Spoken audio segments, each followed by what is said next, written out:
Assalamualaikum warahmatullahi wabarakatuh. Alhamdulillahillazi anzala ala abdihil kitab wa lam yaj'al lahu iwaja. Ashhadu an la ilaha illallah wahdahu la syarika lah. Wa ashhadu anna Muhammadan abduhu wa rasuluh. Allahumma salli wa sallim wa barik ala habibina Muhammad wa ala alihi wa ashabihi wa man tabi'ahum bi ihsanin ila yaumiddin, amma ba'd. Yang berusaha pengurusi dan jawatan kuasa masjid, Al-Fadhil Imam dan Bilal yang bertugas, para pemimpin masyarakat, para pendidik, para asatizah dan seluruh hadirin dan hadirat, para jemaah yang saya kasihi dan saya hormati sekalian.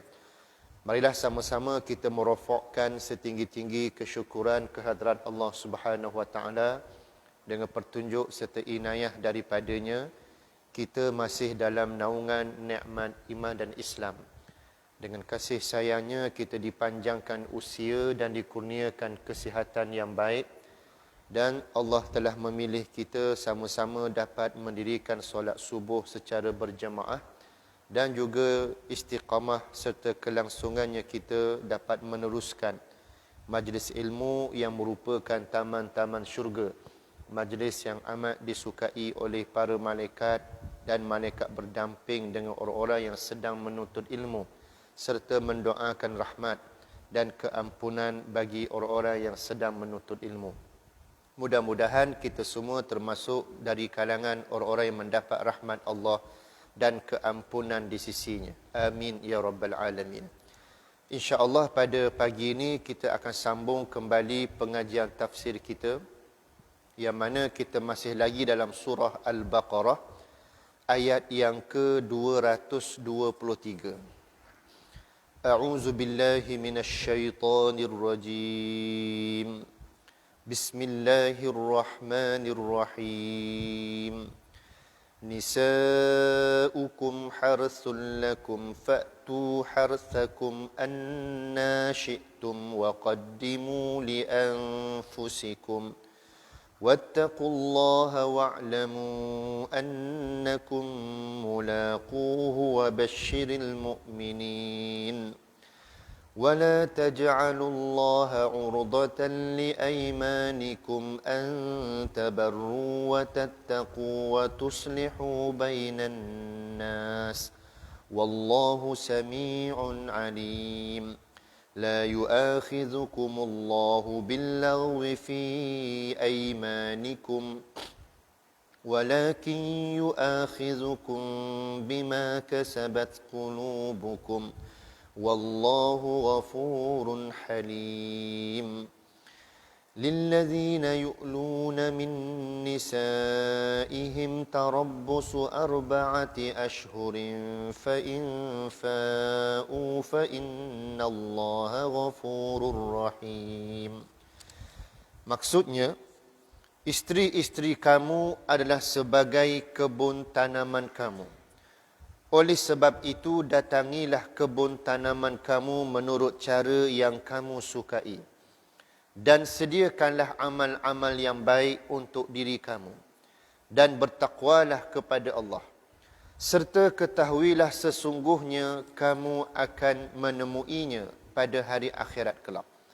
Dan berilah khabar gembira, wahai Muhammad sallallahu alaihi wasallam, kepada orang-orang yang beriman.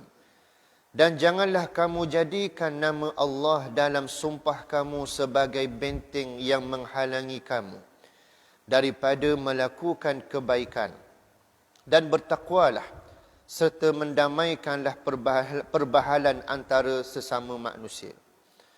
Dan ingatlah Allah sentiasa mendengar, lagi sentiasa mengetahui. Allah tidak mengira kamu bersalah mengenai sumpah-sumpah yang kamu tidak maksudkan. Tetapi Allah mengira kamu bersalah akan mengenakan hukuman dengan sebab sumpah yang diusahakan dengan disengajakan oleh hati kamu dengan niat untuk bersumpah.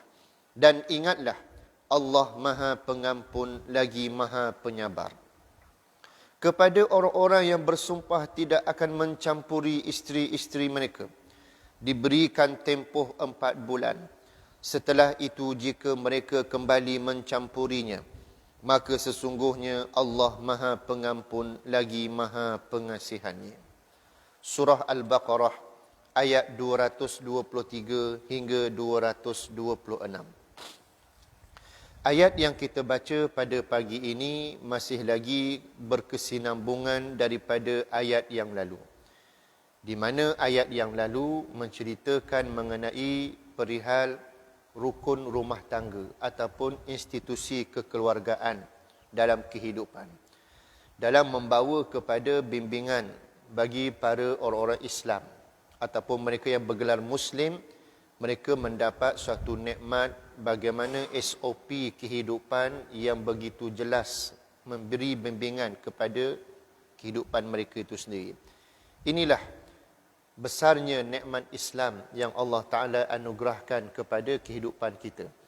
Dengan adanya suatu urusan ataupun sistem kehidupan itu yang teratur, daripada sekecil-kecil perkara sehingga sebesar-besar perkara, disediakan panduan dan bimbingan dalam kehidupan, dalam memberi suatu pulangan kebaikan yang membawa kepada sejahtera di dunia dan sejahtera pada hari akhirat. Bagaimana ayat yang lalu membicarakan mengenai hukum haid. Hukum haid iaitulah para nisa ataupun para isteri. Allah Subhanahu Wa Taala telah meletakkan garis panduan bagaimana kedudukan hidup suami isteri itu dalam situasi isteri mereka telah pun didatangi haid. Maka tidak boleh menggauli dari sudut berlakunya jima ataupun persetubuhan. Tetapi ada pun dari sudut urusan kebiasaan harian seperti bermuamalah, maka tidaklah menjadi suatu pengharaman ataupun suatu sekatan untuk kehidupan mereka itu. Yang menjadi kelaziman di kalangan orang-orang Yahudi yang menyalah tafsirkan penterjemahan hidup apabila isteri mereka dalam keadaan haid, lalu mereka terus mengasingkan isteri mereka daripada muamalah kehidupan mereka. Ibarat kata macam kuarantin isteri mereka ni. Berada di bilik khas sehingga tak boleh jumpa selagi belum bersuci. Sehinggalah suci barulah boleh bergaul semula. Jadi bermuamalah seperti biasa. Itu sikap melampau yang ditunjukkan oleh golongan Yahudi Ahli Kitab. Adapun di kalangan orang-orang Nasara, mereka berlaku sebaliknya, melampaui batas seperti menggauli isteri mereka dalam keadaan haid. Maka ini adalah merupakan perkara yang terang-terang mencanggahi apa yang telah pun diperintahkan Allah Subhanahu Wa Taala. Maka sebab itulah Allah membimbing orang-orang Islam dengan adanya sistem kehidupan institusi kekeluargaan dalam memberi suatu nikmat keharmonian hidup secara berumah tangga, dan juga di samping untuk membawa kebaikan secara zahiriah maupun kebaikan secara batiniah, secara yang tidak kelihatan, itu daripada maknawinya. Adapun pada ayat 223 yang kita baca sebentar tadi, Allah Subhanahu Wa Taala telah memberitahu kepada kita bagaimana nikmat hidup berkeluarga itu, khususnya suami isteri. Allah membahasakan ataupun mengumpamakan para isteri itu ibarat kebun tanaman. Nisa'ukum harthul lakum fa'tu harthakum anna syi'tum. Isteri-isteri kamu adalah sebagai kebun tanaman kamu. Oleh sebab itu, datangilah kebun tanaman kamu menurut cara yang kamu sukai. Ia berkaitan dengan ayat yang lalu ketika mana larangan Allah terhadap para suami supaya tidak menggauli isterinya ketika haid. Namun setelah mana suci, sudah kering darahnya, kemudian sang isteri tadi telah pun mandi ataupun mengangkat hadasnya. Lalu para suami dihalalkan ke atas mereka untuk menggauli isteri mereka ataupun melakukan jima ataupun persetubuhan. Namun menjadi persoalannya ialah pada kalangan sahabat, ada di kalangan mereka itu merasa timbul isu kerana ketika berlakunya hijrah Nabi daripada Mekah ke Madinah, maka berlakulah suatu gabungan ataupun berlakunya kemasyarakatan di antara orang Mekah dengan orang Madinah. Dan bukan hanya sekadar berlaku bermasyarakat saja, juga berlakunya perkahwinan di antara orang Mekah dengan orang Madinah. Yang sudah pasti di sana ada sedikit perbezaan budaya ataupun adat. Walaupun mereka satu rumpun di kalangan bangsa Arab, tetapi berbeza. Macam kita lah sebut Melayu, orang Terengganu lain, orang Kedah lain adat dia. Begitu juga orang Kuala Lumpur lain, orang Negeri Sembilan lain, lagilah kuat Negeri Sembilan adat pepatih, pening kepala dak contoh. Maka begitulah di kalangan orang Madinah, dia uruf budaya juga berbeza, dan juga orang Mekah sendiri. Namun berlakulah perkahwinan di antara kalangan Muhajirin dan Ansar. Maka di situlah berlaku situasi pengalaman sahabat ketika di kalangan orang Muhajirin ini yang asal Mekah berkahwin dengan orang Madinah. Maka perempuan Madinah ini merasa ada satu cara berbeza ketika menggauli di antara suami isteri tadi. Mereka mendatangi daripada belakang. Yang menjadi kelaziman orang-orang Madinah ini ialah sama-sama depan. Maknanya, ini pasal cerita dalam bilik lah ni, pasal suami isteri, hubungan suami isteri. Namun merasa kepelikan. Tetapi salurannya adalah satu sahaja, itulah kepada alat kelamin si wanita, bukannya bahagian belakang duburnya, bukan. Namun cuma jalan kot belakang, mari daripada belakang. Menjadikan satu kepelikan sebab tidak menjadi amalan praktis di kalangan orang Madinah pada waktu itu. Sehinggalah para sahabat apabila di kalangan sahabiah merasakan perkara ini suatu benda baru bagi mereka. Lalu mereka pergi bertemu dengan Hafsah, bertemu dengan Hafsah, isteri Nabi SAW, dan bertanya, mengajukan soalan tersebut. Lalu diajukan kepada Nabi SAW akan perkara itu, dan Allah menurunkan ayat seperti mana yang kita baca sebentar tadi. Ini satu riwayat tafsir berkenaan dengannya. Bahkan ada riwayat yang lain, ada beberapa riwayat yang mensabitkan kepada sebab nuzul ayat ini. Termasuklah penglibatan ayat ini juga sendiri dengan Sayyidina Umar. Sayyidina Umar Ibn Khattab sendiri pun telah pun datang bertemu dengan Nabi SAW dengan bagaimana beliau merasakan penyesalan sebab beliau mendatangi isteri beliau daripada belakang. Tetapi salurannya sama dalam keadaan masuk faras isterinya, cuma dari sudut belakang. Sehingga kan hal ini dirasai oleh Sayyidina Umar itu sendiri dalam suasana yang tidak menenangkan dia.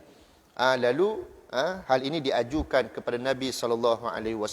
Ini satu riwayat hadis ada menyebut secara langsung yang membawa maksud daripada Ibnu Abbas radhiyallahu anhu berkata, Umar bin Khattab radhiyallahu anhu datang kepada Rasulullah lalu berkata, "Wahai Rasulullah, aku telah binasa." Maka Sayyidina Umar digambarkan Sayyidina Umar dalam keadaan macam penyesalan. "Wahai Rasulullah, aku telah binasa." Lalu baginda bertanya, "Apa yang membinasakanmu?" Umar radhiyallahu anhu menjawab, "Aku mendatangi isteriku malam tadi daripada belakang." Lalu Ibnu Abbas radhiyallahu anhuma berkata, baginda tidak mengatakan apa-apa mengenai pertanyaan itu. Mana Nabi senyap, Nabi tak jawab akan kemusykilan yang diajukan oleh Sayyidina Umar itu. Maka tengok bagaimana Rasulullah ketika dia tidak ada ilmu berkenaan dengannya, maka Rasulullah tak dapat bijak, tak memandai-mandai. Ini satu lagi orang kata panduan kepada kita, terutama di kalangan agamawan, di kalangan cerdik pandai yang ada ilmu, tapi bila satu benda yang dia belum pasti, dia tak tahu, dia tak boleh buat pandai-pandai. Nabi sendiri pun dalam keadaan benda yang Nabi tak tahu, Nabi diam dulu. Nabi diam dulu. Sehingga akhirnya turunlah wahyu Allah Subhanahu Wa Taala. Sehinggalah lalu Allah mewahyukan kepada Rasulnya ayat ini, isteri-isterimu adalah seperti tanah tempat kamu bercocok tanam. Maka datangilah mereka, ibarat kamu nak bercocok tanam. Itu apa sahaja cara kamu kehendaki. Lalu baginda menyatakannya, bagaimana sahaja kamu hendak dari hadapan atau belakang, tetapi hindarilah daripada memasukinya ketika haid dan juga ke dalam duburnya. Maka ini Musnad Ahmad, hadis sahih. Maka ayat hadis ini telah menggambarkan bagaimana menyokong ataupun mensabitkan kepada pencerahan turunnya ayat ini ketika mana ayat 223 diturunkan. Nisaukum harsul lakum fa'tu harsakum anna syi'tum. Allah mengumpamakan isteri itu ibarat kebun tanaman. Mana sang petani tadi, dia nak tanam apa atas kebun dia, ikut pandai dia lah. Taburlah benih apa, nak duyang, nak rambutan, contoh itu ibarat kalau kebun tanaman. Maknanya dia nak tanam sudut mana, ikut pandai dia lah. Yang penting tanam tempat yang sepatutnya. Begitu maksud dia. Maka begitulah suami isteri. Marilah ikut mana pun, kanan, kiri, depan, belakang, atas, bawah ke, yang penting tempat yang sepatutnya. Bukan tempat yang dilarang. Itu maksud. Maka inilah panduan. Sehingga sehalus ataupun sempurnanya Allah mendidik dan membimbing kehidupan berkeluarga sekalipun. Untuk apa? Membawa jaminan keharmonian, kesejahteraan.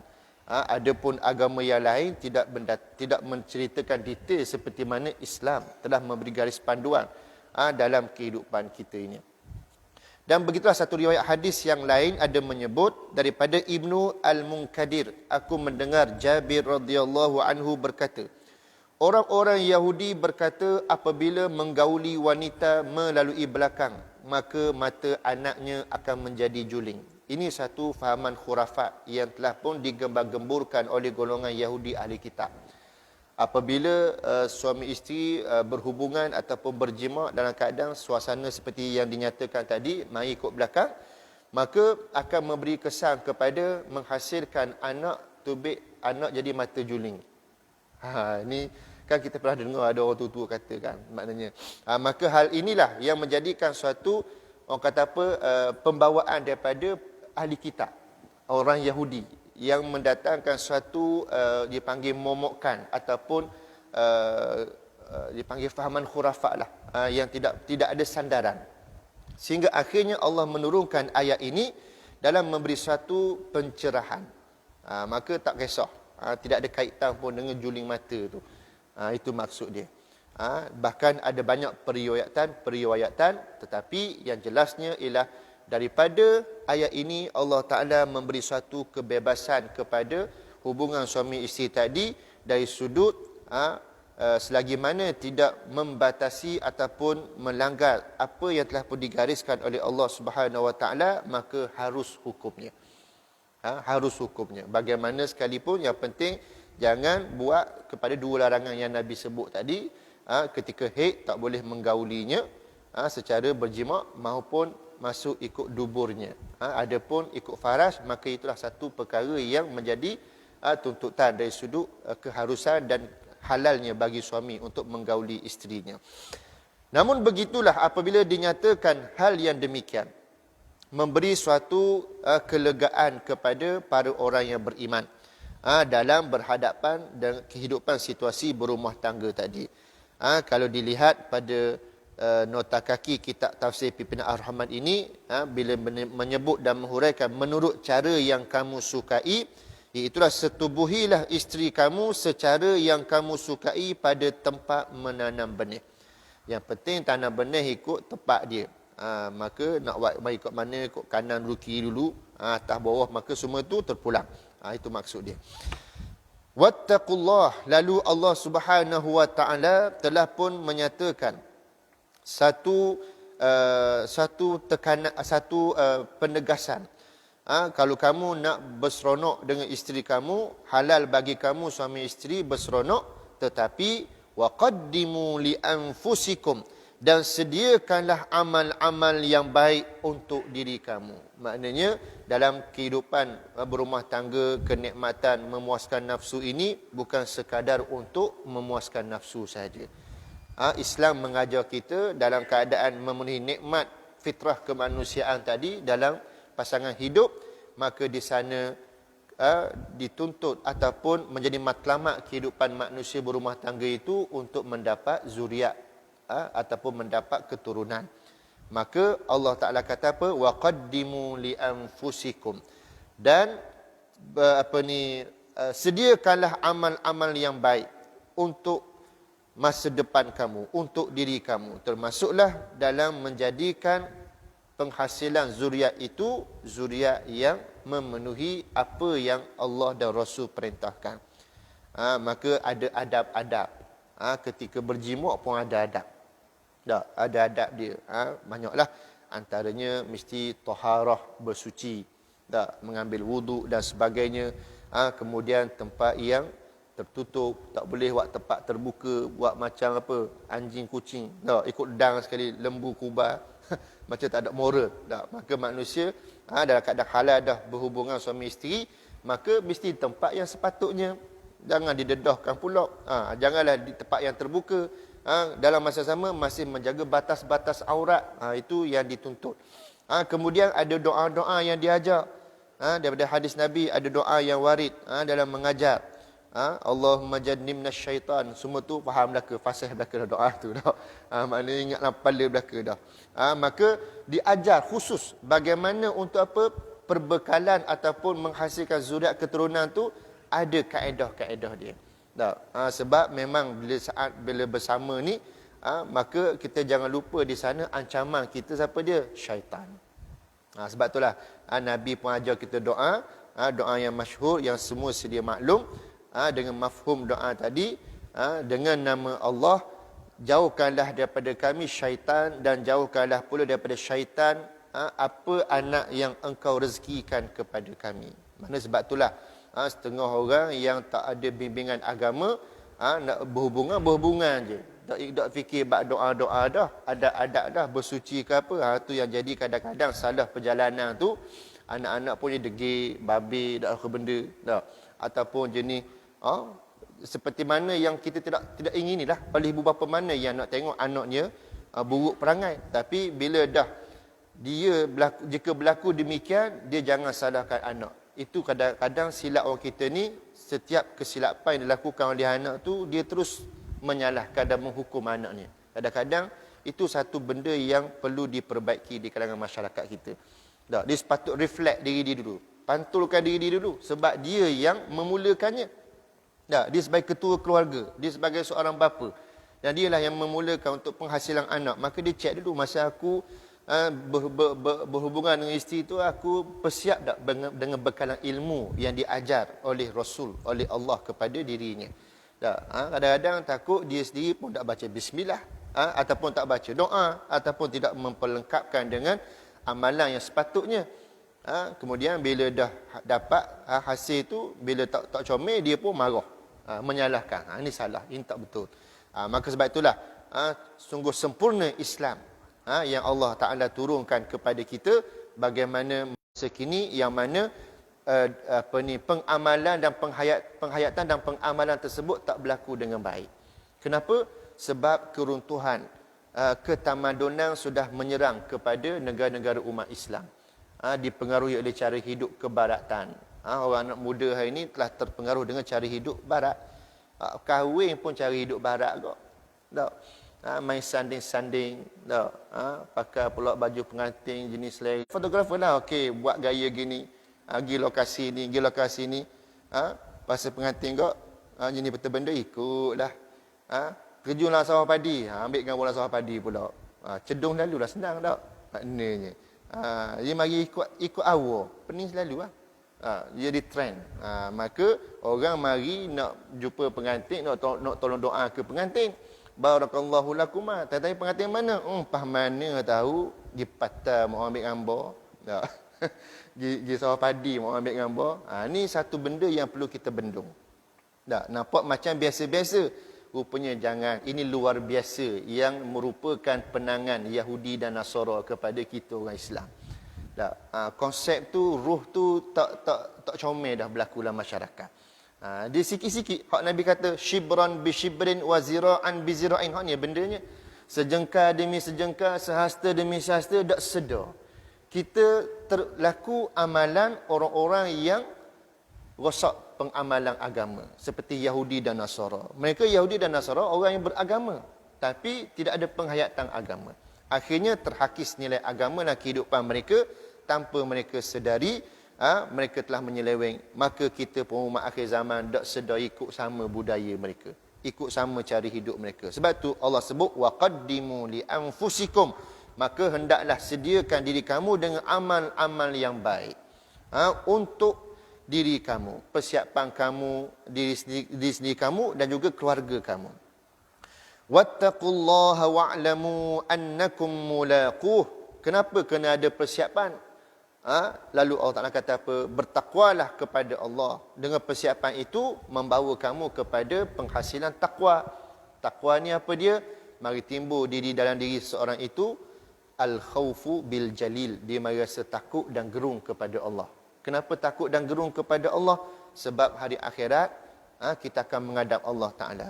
Kalau tak cukup bekalan kita, maka kita akan susah hati depan Allah Ta'ala. Sebab apa? Nak jawab apa?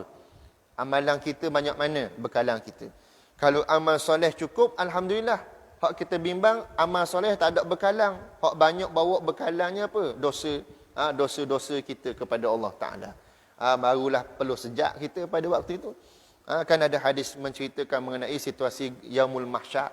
Dalam keadaan mereka takut menghadap Allah. Cemahnya, berpeluhnya. Sampai ada lelehan peluh itu sehingga keparas buku lali. Ada yang peluh separas lutut. Ada yang peluhnya separas pinggang. Ada yang peluhnya separas dadanya. Ada yang peluhnya sehingga menenggelamkan dirinya sendiri. Nak gambaran apa dia? Cemah dan takutnya. Ketika menunggu perbicaraan. Tak tengok dia punya gambaran. Perbicaraan itu amat menakutkan. Macam budak-budak sunat lah. Tak tunggu queue. Dengar kawan tu lolong. Wow, takut dah dia. Giliran dia pulak lepas ni. Dah mana tu saya tak nampak. Bunyi suara je debak. Dan ni kita di akhirat esok. Kita ni dipaparkan di hadapan seluruh makhluk. Tak, ketika perbicaraan berlaku. Hak kita tunggu queue ni, Allah debar perut kita tengok. Parok kena ni, parok kena ni. Tak mana, debar. Ingat balik apa yang dilakukan atas muka dunia itu. Tak, masa atas dunia tu lupa. Kedai best lah kira lah. Buah sagong tu. Tak, rasa macam kedak mati dah. Rasa macam tulang besi orang dawa. Tak, maknanya bahagian kerah dia, bahagian kerah keng dia. Macam orang kijal seorang tu ada seorang kerah keng. Tak, maknanya. Tak, selit kat sikit, hilang tu. Maka sebab itulah hal ini, itulah hakikat manusia ni. Dia ada buah kerah dia tu, dia sombong. Sombong dia rasa dia hebat sangat. Tapi bila depan Allah Ta'ala, baru kecup perut. Baru tahu setara mana. Dah, atas dunia sombongnya, rakus melanggar sempadan dan batas Allah. Maka sebab itulah Allah Ta'ala kata apa? Wattaqullah, hendaklah kamu bertakwa kepada Allah. Wa'lamu annakum mulaquh. Sebab kenapa bertakwa itu? Ketahuilah sesungguhnya kamu akan bertemu dengan Allah. Dan berilah khabar gembira wahai Muhammad kepada orang-orang yang beriman. Orang-orang yang beriman, yang bertakwa tadi, bila mampu mengecapi nikmat tersebut, maka mereka berada pada kedudukan mendapat khabar gembira daripada Allah. Itulah sudah pasti mereka akan sejahtera. Di dunia sudah pasti, akhirat apatah lagi mereka mendapat kesejahteraan. Sebab Allah telah memberi jaminan. Bila Allah beri jaminan tu, kita kena yakin lah. Walaupun kita tak nampak lagi depan mata kita. Tapi istilah peranan dinamakan iman, mempercayai, membenarkan perkhabaran walaupun tak nampak lagi, tapi kita yakin itulah perkhabaran yang benar sebab datangnya khabar itu daripada Allah. Kat mana khabar daripada Allah ni? Al-Quran. Al-Quran ni sifat dia apa? Kalam Allah, kata-kata Allah yang tak boleh kita ragui. La raiba fi. Sifat kalam Allah ni tidak ada keraguan padanya. Kenapa? Sebab itulah kata-kata Allah, sifat-sifat Allah yang sempurna. Wala taj'alullaha urdatan liaymanikum. Masuk ayat ini mungkin panjang pula sebab dia kaitan dengan hukum yang baru berkenaan dengan sumpah. Maka tengok suku dah ni. Nak sambung ke lewat pula jadi tak? Jadi saya mungkin dan satu ayat saja untuk pagi ini. Kita akan sambung ayat berikutnya pada minggu hadapan dengan izin Allah Subhanahu Wa Taala. Maka hari ini ayat hanya satu saja berkenaan dengan institusi kekeluargaan yang melibatkan panduan yang jelas yang Allah Taala bimbing pada orang beriman dalam kehidupan mereka supaya mereka mendapat suatu nikmat keharmonian hidup yang membawa keseronokan di dunia dan di akhirat. Maka itulah sekadarnya untuk pagi ini. Kita akan sambung kembali pada ayat 224 pada minggu yang akan datang insya-Allah. Maka itulah yang baik itu datang daripada Allah, yang kurang atas kelemahan diri saya. Aqulu qawli hadza wa astaghfirullahal azim li wa lakum. Bismillahirrahmanirrahim.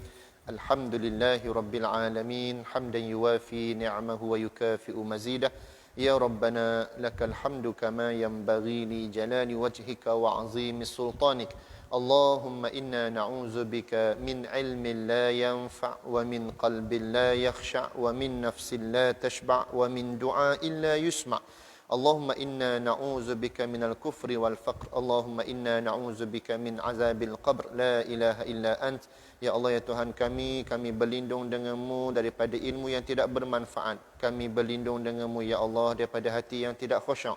Kami berlindung denganmu ya Allah daripada nafsu yang tak pernah puas dengan nikmat duniamu. Dan kami berlindung denganmu ya Allah daripada doa yang tidak didengari olehmu ya Allah. Ya Allah, ya Tuhan kami berlindung denganmu daripada termasuk golongan yang kufur kepadamu ya Allah. Dan lindungilah kami, rahmatilah kami ya Allah. Allahumma rabbana atina fid dunya hasanah wa fil akhirati hasanatan wa qina azabannar. Wa sallallahu ala Muhammadin wa ala alihi wa sahbihi wa baraka wa sallam. Alhamdulillahi rabbil alamin.